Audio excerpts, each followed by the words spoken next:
ಬೇಲೆಕೇರಿ ಅದಿರು ನಾಪತ್ತೆ ಪ್ರಕರಣಕ್ಕೆ ಸಂಬಂಧಪಟ್ಟಂತೆ ಸಿಇಸಿ ಸುಪ್ರೀಂ ಕೋರ್ಟ್ಗೆ ತನ್ನ ಅಂತಿಮ ವರದಿಯನ್ನು ಸಲ್ಲಿಸಿದೆ. ಪ್ರಕರಣವನ್ನು ಸಿಬಿಐ ತನಿಖೆಗೆ ವಹಿಸುವಂತೆ ಶಿಫಾರಸು ಮಾಡಿರುವ ಸಿಇಸಿ ಸಿಐಡಿ ತನಿಖೆಯನ್ನು ಪರಿಗಣಿಸದಂತೆ ಮನವಿ ಮಾಡಿದೆ. ಅಲ್ಲದೆ ಅಕ್ರಮ ಸಾಗಾಟ ತಡೆಯಲು ವಿಫಲವಾದ ರಾಜ್ಯ ಸರ್ಕಾರವನ್ನು ಸಿಇಸಿ ತರಾಟೆಗೆ ತೆಗೆದುಕೊಂಡಿದೆ. ಈ ಪ್ರಕರಣ ಸಿಬಿಐ ತನಿಖೆ ಆಗಬೇಕೆ ಅನ್ನೋದರ ಬಗ್ಗೆ ಇವತ್ತು ಸುಪ್ರೀಂ ಕೋರ್ಟ್ ಮಹತ್ವದ ಆದೇಶ ನೀಡುವ ಸಾಧ್ಯತೆ ಇದೆ.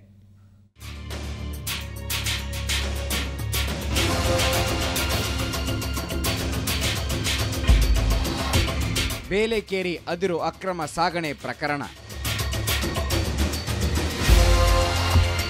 ಸಿಬಿಐ ತನಿಖೆಗೆ ಸಿಇಸಿ ಶಿಫಾರಸು. ಸಿಬಿಐ ತನಿಖೆ ಬೇಕಾ ಬೇಡವಾ?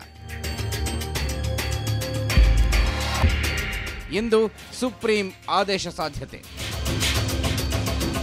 ತೀವ್ರ ಸಂಚಲನ ಮೂಡಿಸಿದ್ದ ಅಂಕೋಲಾದ ಬೇಲೆಕೇರಿ ಅದಿರು ನಾಪತ್ತೆ ಪ್ರಕರಣಕ್ಕೆ ಸಂಬಂಧಪಟ್ಟಂತೆ ಕೇಂದ್ರ ಉನ್ನತಾಧಿಕಾರ ಸಮಿತಿ ಸಿಇಸಿ ಸುಪ್ರೀಂ ಕೋರ್ಟ್ಗೆ ತನ್ನ ಅಂತಿಮ ವರದಿಯನ್ನು ಸಲ್ಲಿಸಿದೆ. ಈ ಪ್ರಕರಣಕ್ಕೆ ಸಂಬಂಧಪಟ್ಟಂತೆ ಸಿಬಿಐ ತನಿಖೆಗೆ ಶಿಫಾರಸು ಮಾಡಿರುವ ಸಿಇಸಿ ಸುಮಾರು 50 ಲಕ್ಷ ಮೆಟ್ರಿಕ್ ಟನ್ ಅದಿರು ಅಕ್ರಮ ಸಾಗಾಟವಾಗಿರುವ ಬಗ್ಗೆ ಉಲ್ಲೇಖಿಸಿದೆ.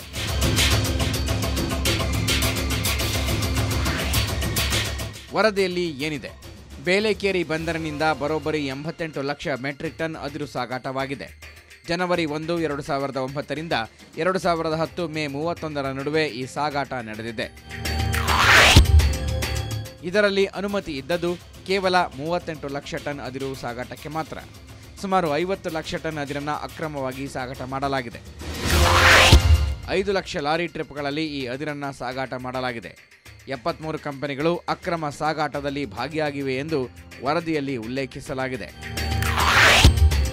ಅಲ್ಲದೆ ಅಧಿಕಾರಿಗಳ ಕೈವಾಡವಿಲ್ಲದೆ ಈ ಮಟ್ಟದ ಅಕ್ರಮ ಸಾಧ್ಯವೇ ಇಲ್ಲ ಎಂದು ಸಿಇಸಿ ಅಭಿಪ್ರಾಯಪಟ್ಟಿದೆ.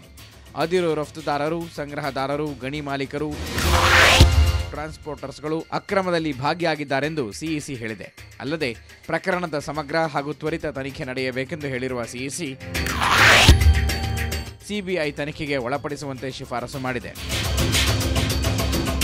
ಬೇಲೆಕೇರಿ ಬಂದರಿನಲ್ಲಿ ಅಕ್ರಮ ಅದಿರು ಸಾಗಾಟದಲ್ಲಿ ಭಾಗಿಯಾಗಿರುವ ಪ್ರಮುಖ ಕಂಪನಿಗಳ ಪಟ್ಟಿ ಹೀಗಿದೆ: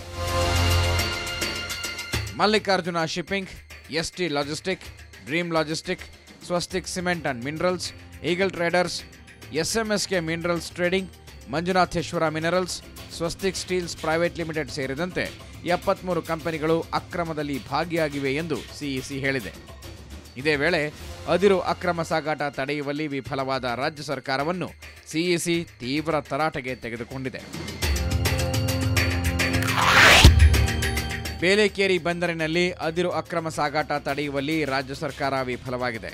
ಪ್ರಕರಣದ ತನಿಖೆಗೆ ರಾಜ್ಯ ಸರ್ಕಾರ ವಹಿಸಿದ್ದ ಸಿಐಡಿ ತನಿಖೆ ವಿಶ್ವಾಸಾರ್ಹವಾದುದಲ್ಲ. ಹೀಗಾಗಿ ಸಿಐಡಿ ವರದಿ ಪರಿಗಣನೆ ಬೇಡ ಅಂತ ಸಿಇಸಿ ಸುಪ್ರೀಂ ಕೋರ್ಟ್ಗೆ ಮನವಿ ಮಾಡಿದೆ. ಒಟ್ನಲ್ಲಿ ಬೇಲೆಕೇರಿ ಅಕ್ರಮ ಅದಿರು ಸಾಗಾಟ ಪ್ರಕರಣ ಸಿಇಸಿ ಅಂಗಳದಿಂದ ಸುಪ್ರೀಂ ಕೋರ್ಟ್ ಅಂಗಳಕ್ಕೆ ಬಿದ್ದಿದೆ. ಇಂದು ಸುಪ್ರೀಂ ಕೋರ್ಟ್ನ ತ್ರಿಸದಸ್ಯ ಅರಣ್ಯ ಪೀಠದ ಮುಂದೆ ಪ್ರಕರಣ ವಿಚಾರಣೆಗೆ ಬರಲಿದೆ. ಸಿಇಸಿ ಶಿಫಾರಸಿನ ಅನ್ವಯ ಸಿಬಿಐ ತನಿಖೆಗೆ ವಹಿಸಬೇಕೋ ಬೇಡವೋ ಎಂಬ ಕುರಿತು ಇಂದು ಸುಪ್ರೀಂ ಕೋರ್ಟ್ ನಿರ್ಧಾರ ಕೈಗೊಳ್ಳುವ ಸಾಧ್ಯತೆ ಇದೆ. ಈ ಹಿಂದಿನ ಹಲವು ಪ್ರಕರಣಗಳಲ್ಲಿ ಸಿಇಸಿ ಶಿಫಾರಸನ್ನು ಸುಪ್ರೀಂ ಕೋರ್ಟ್ ತಳ್ಳಿ ಹಾಕಿದ ಉದಾಹರಣೆಗಳೇ ಇಲ್ಲ. ಹೀಗಾಗಿ ಬೇಲೆಕೇರಿ ಪ್ರಕರಣವೂ ಸಹ ಸಿಬಿಐ ತೆಕ್ಕೆಗೆ ಬೀಳುವ ಸಾಧ್ಯತೆ ದಟ್ಟವಾಗಿದೆ. ಬ್ಯೂರೋ ರಿಪೋರ್ಟ್, ಸುವರ್ಣ ನ್ಯೂಸ್.